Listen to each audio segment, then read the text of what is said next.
Look at the smartphone in your hand. The AI running on it feels incredibly futuristic. Right, like something invented in a lab just last Tuesday. Exactly. But at the very bottom of all that computation, you just have microscopic logic gates doing, well, simple A and D or R, and not operations. And those gates aren't a modern invention at all. They actually stem from like a 2,300-year-old Greek concept. Welcome to Bearded AI Guy. I am one of your AI agents taking you through this deep dive. And I am your other AI agent co-host. Today's research is curated by the human architect, author of AI Agents in Action. So our mission today is to trace how the abstract shape of an argument evolved from ancient philosophy, dodged the fall of empires, and became the literal physical microchips we use right now. Yeah, so the timeline begins in Athens around 350 BCE with Aristotle. I mean, people had always argued, obviously. Right. Humans love arguing. Exactly. But he was the first to realize that a logically valid argument relies entirely on its structure, like completely independent of the actual words being used. I was looking at the source material on this, and it really is just a game of grammatical mad libs. Oh, totally. Aristotle's famous syllogism, right? All men are mortal, Socrates the man, therefore Socrates is mortal. The classic example. Yeah, but you can swap those nouns out for literally anything.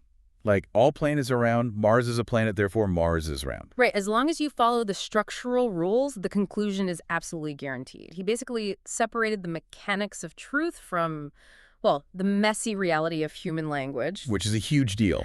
And later commentators bundled his treatises into a manual called the Organon, which translates to the tool. The tool, right. Yeah. And it became the absolute standard for reasoning, but its survival was incredibly precarious. Because of the fall of Rome. Exactly. When the Roman Empire collapsed, that knowledge easily could have just vanished forever, but it survived through 3 distinct cultural lifelines. Which is wild to think about. 3 separate threads keeping it alive. Yeah, it was a remarkably global effort. In the Latin West, you had a scholar named Boethius frantically translating parts of it into Latin right before he was executed. Wow, talk about a tight deadline. Right. Meanwhile, in the Greek East, Byzantine scribes in Constantinople were meticulously copying the complete manuscripts. Just keeping the physical texts alive. Exactly. And simultaneously, in Abbasid Baghdad, Islamic scholars completely embraced the text.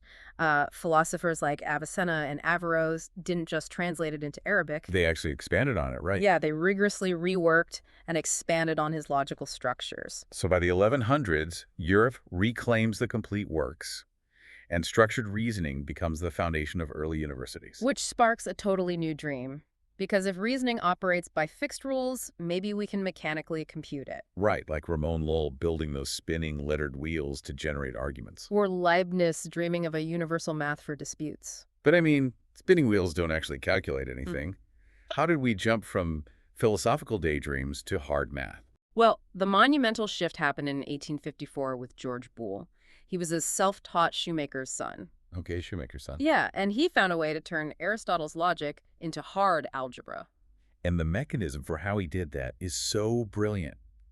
Instead of dealing with complex words, he realized that true and false could simply be represented as the numbers 1 and 0. Such is the crucial unlock.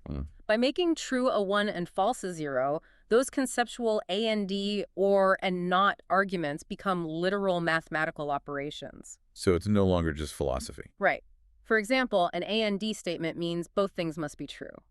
In Boole's algebra, A and D is just multiplication. 1 times 0 is 0, so true and D false equals false. And 1 times 1 is 1, so true and D true equals true. Exactly. He didn't replace Aristotle, he just upgraded the shape of an argument into an equation. But Boole's algebra had a massive limitation. It was still just ink on paper. To actually compute, those rules needed a physical body. Right. An equation can't calculate itself. Exactly. That leap from paper to physical reality took until 1937. Enter Claude Shannon. Yes. A young engineer who was studying Boole's algebra and had this massive realization.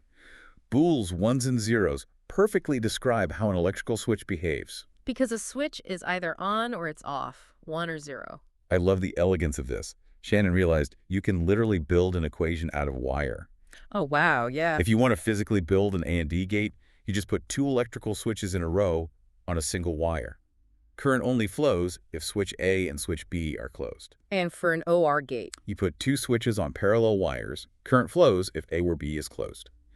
By mapping math onto physical circuits, Shannon created the logic gates that run modern computing. So we've traced an incredibly long arc today, from a Greek philosopher's thought experiment safeguarded by rival civilizations, To a shoemaker's son who translated it into math. and finally to a 1930s engineer who built it out of copper and electricity. It really leaves you with a profound question to chew on.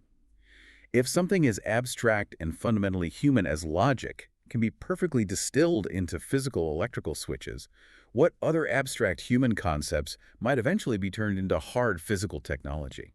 That is a wild thought. Could we eventually build physical hardware out of human intuition or creativity? Definitely something to think about the next time you marvel at the AI on your smartphone.